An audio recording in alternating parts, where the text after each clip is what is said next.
ఇప్పుడు రాఘవేంద్ర గారి సినిమాల్లో ఈ సాంగ్స్కి చాలా ప్రత్యేకత ఉంటుంది. ద్రాక్ష పళ్ళు వచ్చి బొడ్డి మీద పట్టడం, ఈ యాపిల్స్, ఇవన్నీ దీంట్లో ఆర్ట్ డైరెక్టర్ పాత్ర ఎంత? అవన్నీ ఇప్పుడు ఆయనే డైరెక్టర్ గారే రాఘవేంద్ర గారు ఏం చేసేవారు, సాంగ్స్ అన్నీ అయిపోయిన తర్వాత అరే కొన్ని థింగ్స్ ఏమన్నా ప్రోప్స్ కావాలి, ప్రాపర్టీస్ అవి పెట్టి ఇలా చేయాలి అవి అని చెప్పేవారు. వాటిని ఇప్పుడు వజ్రాయుధం ఉంది, వజ్రాయుధం కృష్ణ గారిని శ్రీదేవి, ఈ యాపిల్ ఈ ఏది మన ఈ తబలా మీద వేయటం, ఇది చేయటం అవన్నీ ఉంటాయి కదా, అంటే అన్ని రకరకాలు ఇలా ఉంటాయి కదా. ఇట్లాంటివన్నీ ఆర్ట్ డైరెక్టర్ చేస్తూ ఉండేవాళ్ళం. దానికి ఏదో ఒకటి కట్టి రబ్బర్ కట్టు ఇలా వేయటం, ఇది చేయటం, ఆ పక్క నుంచి వేయటం, మనకి ఏదైతే ఫ్రేమ్లో కనపడకుండా పడతా ఉన్నాయో అవన్నీ ఆర్ట్ డైరెక్టర్ డిపార్ట్మెంట్ జాబ్ అయ్యింది. అంటే రాఘవేంద్ర గారి మైండ్ సెట్ తెలుసుకుని దానికి తగ్గట్టుగా మీరు. నేను రాఘవేంద్ర అసిస్టెంట్గా ఎక్కువ సినిమాలు చేశాను.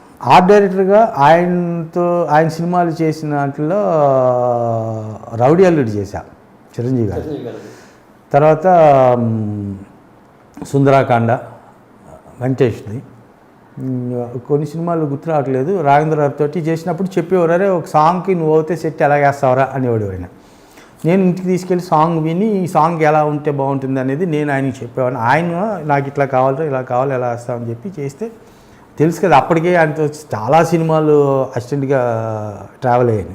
రౌడీ అల్లుడికి మీరు ఆర్ట్ డైరెక్టర్? నేను ఆర్ట్ డైరెక్టర్. ఈ బంగారు కోడి పెట్ట సాంగ్ ఉంది కదా, అది రౌడీ అల్లుడు కాదు, అది గరణముడు. కరెక్ట్. దానికి భాస్కరాజ్ గారు ఆర్ట్ డైరెక్టర్ అనుకుంటా. దానికి నేను పని చేయాలి. రౌడీ అల్లుడు దివ్యభారతి కూడా ఉంటుంది కదా. దివ్యభారతి, రౌడీ అల్లుడు దివ్యభారతి. నాకు ఫస్ట్ ఆర్ట్ డైరెక్షన్ ఛాన్స్ ఎక్కడ వచ్చిందంటే నాకు రామనాయుడు గారు ఇచ్చారు, వెంకటేష్ గారితో. నాకు యాక్చువల్గా నేను ఆ టైంలో ఉన్నప్పుడు రవిరాజ పిన్సెట్టి ఆయనే అరే నెక్స్ట్ సినిమా నువ్వే ఆర్ట్ డైరెక్టర్ అని కూడా ఆయన నిజంగా చెప్పాలంటే ఆయన నన్ను బాగా ఎంకరేజ్ చేసేవాడు. ఏ సినిమాకైనా చంటి కావాలని. అట్లాగే కేఎస్ రామారావు సినిమాలు కానీ, అప్పుడు రాక్షసుడు, ఆ టైంలో పుణ్యస్త్రీ, ఆ టైంలో ఇవన్నీ. ఓ రోజు అశోక్ రక్త తెలుగు అని ఒక సినిమా తీశాడు. ఎవరు? వెంకటేష్ తోటి. Ashok producer, B Gopal director. నేను అసిస్టెంట్గా ఉన్నప్పుడు B Gopal co director Raghavendra దగ్గర కో డైరెక్టర్ అనమాట. ఆ టైంలో రక్త తెలుగుని చేస్తే రక్త తెలుగు సినిమాకి ఒక సాంగ్ సెట్ అయ్యవలసి వచ్చింది. సాంగ్ సెట్ అయ్యవలసి వస్తే ఆర్ట్ డైరెక్టర్ అవైలబిలిటీలో లేకపోతే అశోక్ గోపాల్ చెప్పి చంటి చేత చేయించుకుందాం అని అంటే ఓకేనంటే అప్పుడు నేను ఒక సాంగ్ సెట్ చేసి పెట్టాను, ఒక సాంగ్కి. అది రక్త తెలుగు సినిమాకి.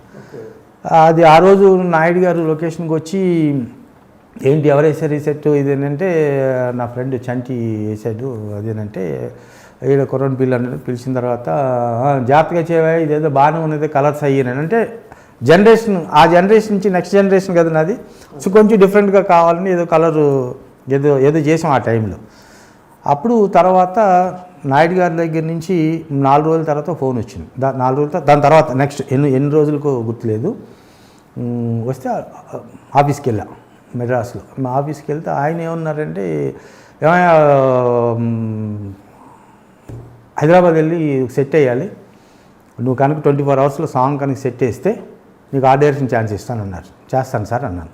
అప్పటికి శ్రీనివాసరాజు గారి దగ్గర నేను కొంచెం దూరంగా ఉన్నా మానేసి. ఆ రాక్షసుడి ఏది మన బాలకృష్ణది విజయశాంతిది డిఎస్ రాజు గారిది సినిమా, ఓకే, భానుమతి గారి మొగుడు.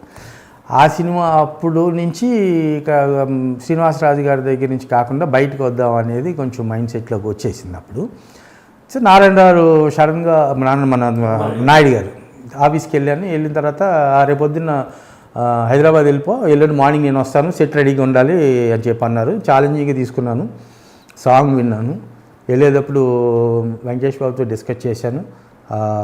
సార్ ఫ్లైట్లో కూర్చుని ఆ పేపర్ మీద ఒక చిన్న డిజైన్ వేసుకుని దిగటం అన్నపూర్ణ స్టూడియోకి వచ్చి సెట్ మొదలెట్టి next day morning 7 o'clock set ఇచ్చేసాను. Simple set. అది అందరికీ నచ్చింది. డాన్స్ మాస్టర్స్ కానీ, వెంకటేష్ బాబు కానీ. కొంచెం మోడర్న్గా అప్పట్లో మైకేల్ జాక్సన్ వెరిగా ఉండేది మనకి ఆ టైంలో. అది ఇచ్చేసింది. అయిపోయిన తర్వాత నాయుడు గారు అన్నారు నెక్స్ట్ మాకు నువ్వే ఆర్ట్ డైరెక్టర్ నాకు నచ్చావని చెప్పని అన్నారు కదా అని. తర్వాత బ్రహ్మపుత్రుడు సినిమాకు కూడా ఇక్కడ రామనాయుడు గారి స్టూడియోలు ఇది, ఓకే, ఈ స్టూడియో ఏదైతే ఉందో అప్పుడు ఇంకా కాంపౌండ్ వాళ్ళు కానీ గేట్లు కానీ ఉండేది కాదు, కొండల గుట్లు. ఆ టైంలో పైన చిన్న ఈ ఆ గ్లాస్ హౌస్ ఉన్న చోట అయ్యా అక్కడ ఆ గ్లాస్ హౌస్ కూడా కట్టలేదు అప్పుడు కట్టలేదు. దాని పైన ఒక బస్తీలాగా కావాలంటే ఆ పైన చేశాను అనమాట. ఇంకెందుకో సమూహ నాయుడు గారికి నేను బాగా నచ్చేసి వెంటనే సురేష్ కృష్ణ గెస్ట్ హౌస్లో ఉన్నాడు, వెళ్ళి కథ చెప్తాడు, వెళ్ళి కథ వినన్నారు. సురేష్ కృష్ణ దగ్గరికి వెళ్ళి కూర్చున్నాను, కథ చెప్పాను.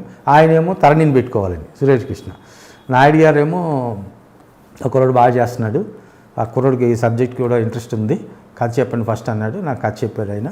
ఇంకా అప్పుడు ఆయన చెప్పిన తర్వాత దీని ఏం చేస్తాడు, చేయడానికి లేదు కదా. ఇలాంటి ఇంట్రెస్టింగ్ వీడియోస్ కోసం తప్పకుండా మా ఛానల్ని సబ్స్క్రైబ్ చేయండి.